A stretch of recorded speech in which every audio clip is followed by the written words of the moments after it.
It's been 3 weeks since I got my Mac Pro that's worth $15,000, and after those initial good feelings wore off and we did a ton of extensive testing, I had to ask myself, was it really worth that much money? To be honest with you guys, I would have regretted it if it wasn't for one specific thing. I'll explain exactly what and why in just a bit. And also, what piece of new hardware makes this computer a tough sell for me personally? Now, your use case might be different, but I'm already seeing some pro users regret buying one as well for some reasons that you might not expect, which I'll also cover. Personally, I have a few hesitations with this system long term. To start off, I saved some money by installing my own RAM. No, I didn't go for that insane 1.5 terabytes that this Mac Pro is capable of, but a mere 192 gigabytes, and even then I saved over $2,000 compared to buying from Apple. And if you're gonna buy one of these aluminum beasts, you should as well by following our install guide that is linked in the video description. When Apple announced this system, it was met with a ton of love for some people, while at the same time a bunch of hate. For me, there were a lot of unanswered questions that thankfully we were able to uncover for our viewers and for myself. Yes, the graphics card is super powerful as it should be for paying this much money, and yes, compared to other Intel workstations from other brands, the Mac Pro often costs less, but with some unique features and a much nicer build. The computer itself is glorious. Sure, not all are a fan of the cheese grater look, but it's definitely functional, being able to move a crazy amount of air and get loud if it needs to. For example, if you have a 28-core CPU with 4 graphics cards and you're maxing out every single component at the same time, it could do that without having any cooling issues, but at the same time, it could be completely silent for most uses. My config stayed silent even when we were maxing out the CPU using Cinebench and the GPU with Unigine Heaven at the same time.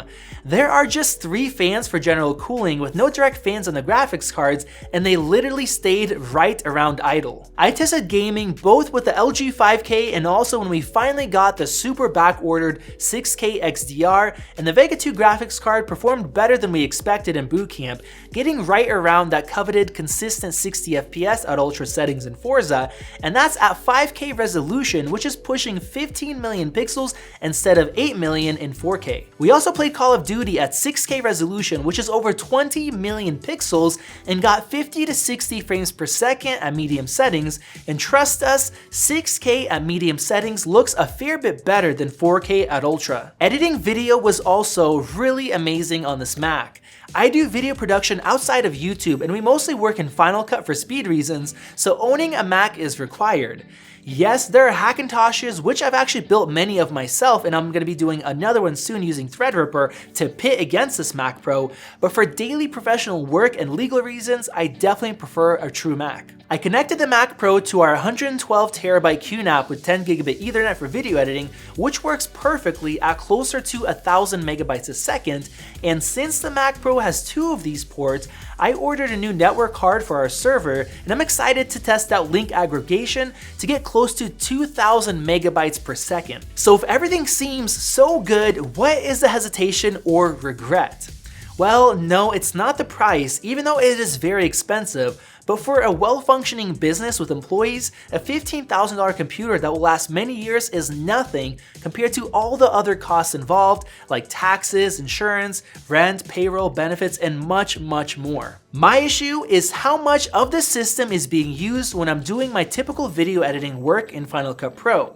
There were some major changes in software a few months ago, and also some new hardware releases that makes this Mac Pro even more capable than it was before. That's a fantastic thing overall, but that also means that for some people that really needed the performance of a Mac Pro 6 months ago, they may not need it now. Let me explain. A majority of our video work uses various video in either H.264 or HEVC formats, that's 4K up to 60 frames per second, and the Mac Pro chews through it so easily. In fact, it is so effortless that during playback of mixed frame rate footage with 5 layers of color correction, my CPU is only being used at 3%, and the graphics card only hit a peak of 20%. And keep in mind, I have a 12 core with a single Vega graphics card, nothing near a spec'd out model. Sure, you might say that I should have known that the system would be a bit overkill for that kind of work, and that is true, but I didn't know it would be this overkill. In fact, actually, it wouldn't have been this overkill if Apple didn't recently rework Final Cut's main engine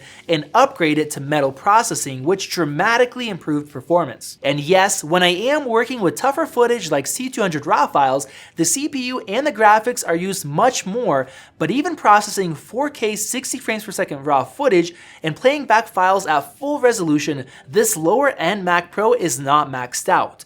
That is a huge kudos to Apple and their software efficiency. These kind of files are something that I struggled with just 6 months ago and made me very interested in the new Mac Pro even at these price points, but now not only did Apple greatly improve software, but they brought out a device that has been incredibly successful so far, and that's the new 16-inch MacBook Pro. Almost everybody that has bought one has been very happy with it, and the few people that haven't are bothered by the performance being too good, but more on that in another video. The base 16-inch MacBook Pro outperforms the very best 2018 MacBook Pro in most tasks, and if you compare it to the base 2018, it obliterates it. On the high end, it's just as impressive, now offering better CPU performance, better graphics performance with twice as much video memory, and now up to 64 gigabytes of RAM, as well as one key improvement that could beat out a Mac Pro. I've been working with MacBooks for years now, connected to my LG 5K display, and it's always been a trade-off in performance to portability. A part of that was not enough CPU power, but also being limited in RAM and especially video memory.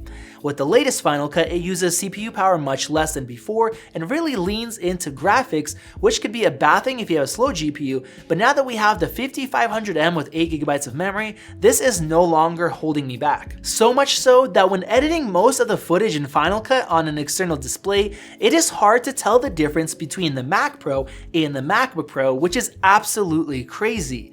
This would have been impossible without this new MacBook Pro coming out and at the same time having this new updated software working together. My bigger pain points were dealing with tougher footage like raw video, but with these combined updates, I can now effortlessly edit my footage with enough performance overhead for color grading, effects, titles, and other stuff like that, where I couldn't have done that in the past and needed better hardware. Of course, keep in mind that this is with Final Cut. Those that work with Premiere Pro, which are the biggest group of editors, won't have the same luxury, and the Mac Pro hardware will really be needed, and this amazing MacBook Pro isn't enough for a lot of those users out there, but that is because of the really old, inefficient engine and plugins in Premiere Pro. Don't believe me? Well, check this out. The MacBook Pro can render a graded 5-minute 4K RAW 60fps project in 10 minutes and 50 seconds using Final Cut, and if you're using my much more powerful Mac Pro with Premiere, it takes 25 minutes.